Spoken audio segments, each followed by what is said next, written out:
एक रहस्यमयी अघोरी साधु को पुलिस ने पकड़कर जेल में डाल दिया।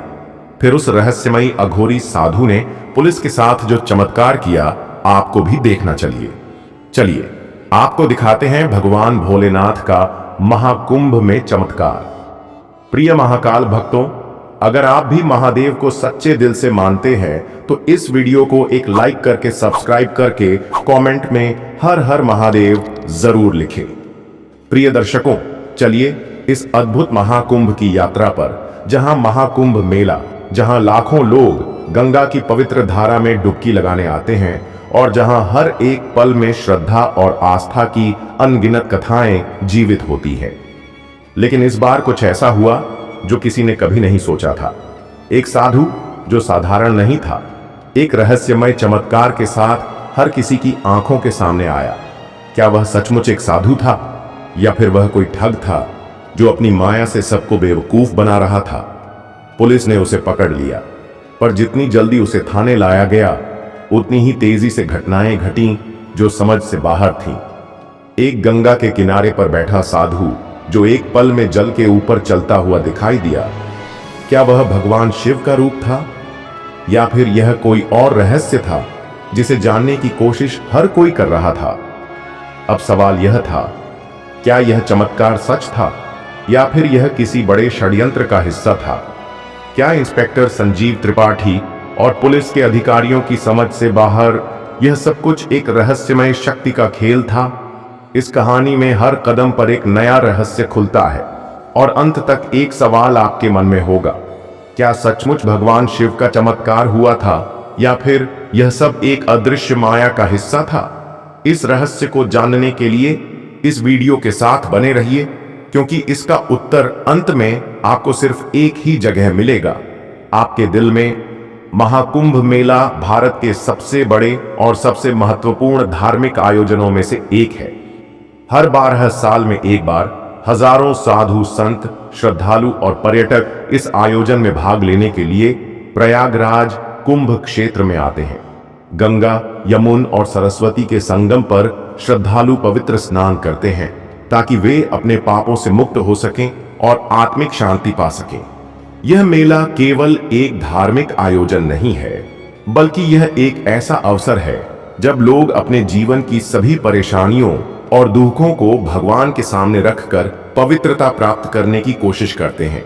लेकिन महाकुंभ मेला केवल आस्था और विश्वास का ही प्रतीक नहीं है, बल्कि इसमें कुछ ऐसे रहस्यमय घटनाएं भी घटित होती हैं जो किसी के भी समझ से बाहर होती हैं। इस बार का महाकुंभ कुछ खास था।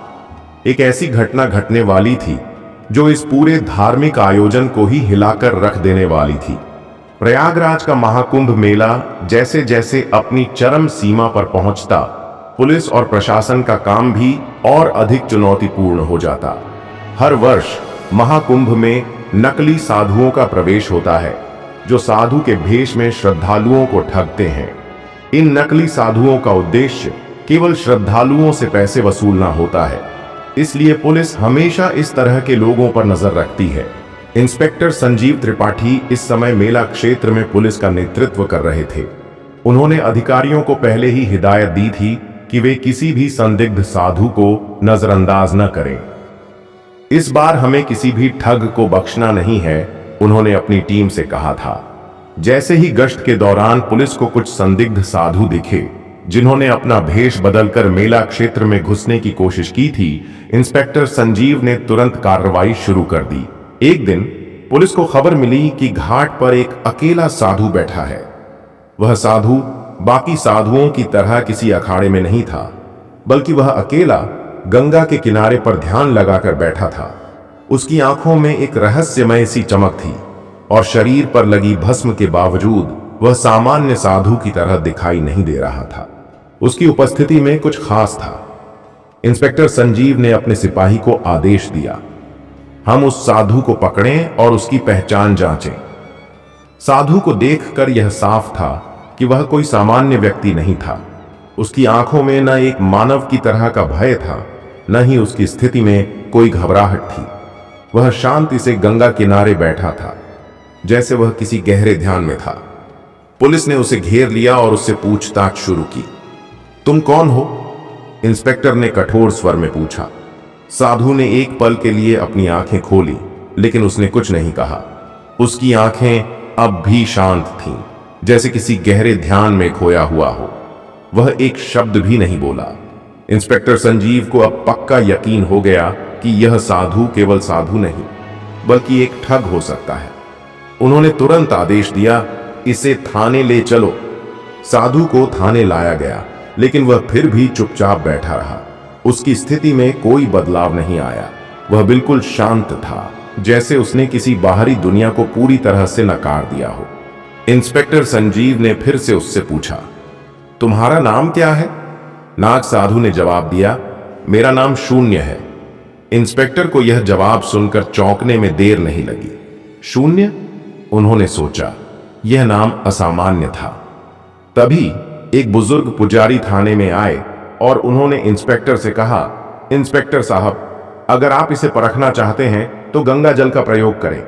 गंगा जल के संपर्क में आने से अगर यह ठग है तो उसका रूप बदल जाएगा। इंस्पेक्टर ने पुजारी की बात मानी और गंगा जल को साधु पर छिड़कने का आदेश दिया। जैसे ही गंगा जल साधु के शरीर पर पड़ा, एक विचित्र घटना घटी। साधु की आंखों में अचानक एक चमक आ गई, जो किसी साधारण इंसान में नहीं हो सकती थी। कमरे में हलचल मच गई और सभी की नजरें साधु पर टिक गईं। एक अजीब सा सन्नाटा फैल गया, जैसे पूरी दुनिया रुक गई हो। साधु की आंखों से निकलती रोशनी और उसकी शांत स्थिति ने सभी को आश्चर्यचकित कर दिया। अब भी संदेह है? साधु ने शांत स्वर में कहा। साधु के शब्दों में जो शक्ति थी, वह किसी अदृश्य शक्ति के संकेत से कम नहीं थी। यह कोई साधारण घटना नहीं थी। इंस्पेक्टर संजीव अब पूरी तरह से उलझन में थे। उन्होंने सोचा, यह क्या हो रहा है? क्या यह आदमी सचमुच एक असली साधु है? गंगा में कदम इंस्पेक्टर संजीव ने अब अपने संशय को दूर करने के लिए एक अंतिम प्रयास किया। उन्होंने साधु से कहा, अगर तुम सच में असली साधु हो तो गंगा तुम्हें अपनी गोदी में समा लेगी। साधु बिना कुछ कहे शांत कदमों से गंगा की ओर बढ़ने लगा। पुलिस और मेला क्षेत्र में मौजूद लोग उसकी ओर देख रहे थे। जैसे ही साधु ने गंगा में कदम रखा, पानी के स्तर में अचानक बदलाव देखा गया। पानी खुद ब खुद उसके कदमों से हटने लगा। यह दृश्य किसी चमत्कार से कम नहीं था। धीरे जल में चलता रहा, जैसे जल भी उसके कदमों को समझ रहा हो। वह गंगा की गहराइयों में समा गया और फिर गंगा के पानी ने अपनी सामान्य स्थिति में लौटते हुए साधु को पूरी तरह से घेर लिया। साधु के समाने के बाद कुछ समय तक इंस्पेक्टर संजीव और उनके साथी खड़े रहे। उनके दिमाग में सवालों का तूफान मच चुका था। यह क्या था? क्या यह भगवान शिव का चमत्कार था, या फिर यह सब किसी मायाजाल का हिस्सा था? इंस्पेक्टर ने देखा कि कुछ दूरी पर एक बच्चा खड़ा था। वह बच्चा साधु जैसा ही दिखाई दे रहा था। उसकी आंखों में वही चमक और वही दिव्यता थी। बच्चा मुस्कुरा रहा था। बच्चा उनके पास आया और बोला, संशय तब तक रहेगा जब तक तुम सत्य को पहचानने का प्रयास नहीं करोगे। इतना कहकर बच्चा एक पल में गायब हो गया। इंस्पेक्टर संजीव को समझ में नहीं आया कि जो उन्होंने देखा वह सच था या सिर्फ एक भ्रम। इंस्पेक्टर संजीव का मन उस घटना के बारे में सोचने से भरा हुआ था। वह पूरी तरह से भ्रमित थे। क्या वह जो कुछ भी देखा वह सच था या यह केवल किसी मायाजाल का हिस्सा था? यह सवाल अब भी उनके मन में था और शायद यह रहस्य कभी सुलझेगा भी नहीं। महाकुंभ का मेला अपनी पूर्णता की ओर बढ़ता रहा, लेकिन इंस्पेक्टर संजीव का दिल और मस्तिष्क उस एक रहस्यमयी घटना के बारे में सोचता रहा जो उन्होंने देखी थी। यह घटना कभी न भूलने वाली थी और शायद इस रहस्य का जवाब कभी नहीं मिलेगा। तो क्या वह साधु सच में भगवान शिव का रूप था या फिर कुछ और था इस पूरे घटनाक्रम के पीछे? क्या गंगा जल की परीक्षा और जल पर चलने का दृश्य एक चमत्कार था या फिर किसी गहरी माया का खेल?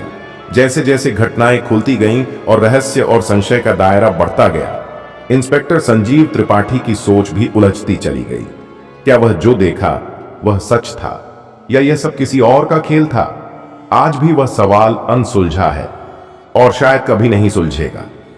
यह एक ऐसी रहस्यमयी घटना है जो हमारी आस्था, विश्वास और शक्ति की सीमाओं को चुनौती देती है।